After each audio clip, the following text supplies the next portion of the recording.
दिन में सपना देखने वालों की संख्या इधर चुनाव आते आते बढ़ गई है।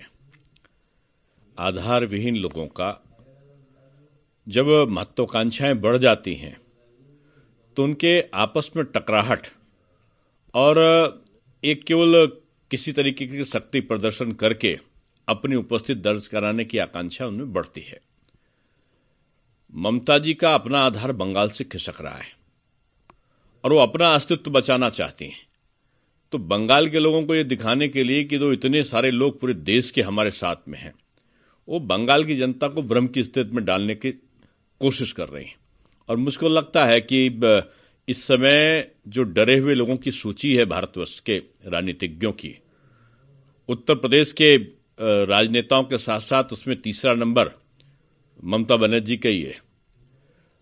अच्छा है, अपनी रैली करे कोई भी नेता, उसको अधिकार है, लेकिन जिस प्रकार इन्होंने भी एक रैली करी थी और कांग्रेस के नेताओं के साथ में हाथ मिलाया था, वो हाथ छूट गए।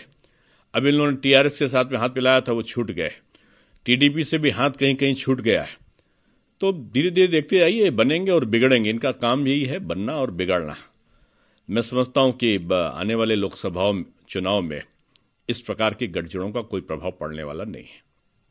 सर, लगातार दावेदारी तो की जा रही है कि मोदी जी को हटा देंगे बीजेपी सरकार को, लेकिन कौन बना मोदी जी को हटा देंगे, ये तो सब सुनना ही पड़ रहा है। लेकिन ये जो 14, 15, 20, 25 जितने भी मिल रहे हैं, इनसे पूछो कि मोदी को हटाओगे, बनाओगे किसको? तो सब अपने ही दल के नेता का बनाएंगे। इस समय प्रधानमंत्री के 24-25 दावेदार तो कम से कम इस विपक्षी गठजोड़ों में हो गए हैं।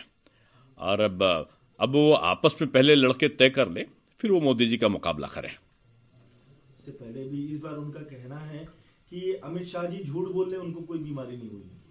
कुछ लोग ऐसे हैं राजनीति में जिनकी अपनी व्यक्तिगत हैसियत कुछ नहीं होती। वो केवल अनर्गल टिप्पणी बड़े नेताओं पर करके और खासतौर से बीजेपी के नेताओं पर करके अपने को चर्चा में लाना चाहते हैं।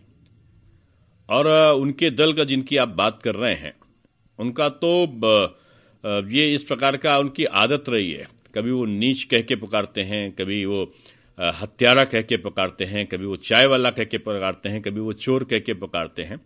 ये अशिष्ट भाषा का प्रयोग करने वालों का एक समूह है। वो जितना बोलते हैं उतने ज्यादा बहुमत से बीजेपी जीत कर आती है।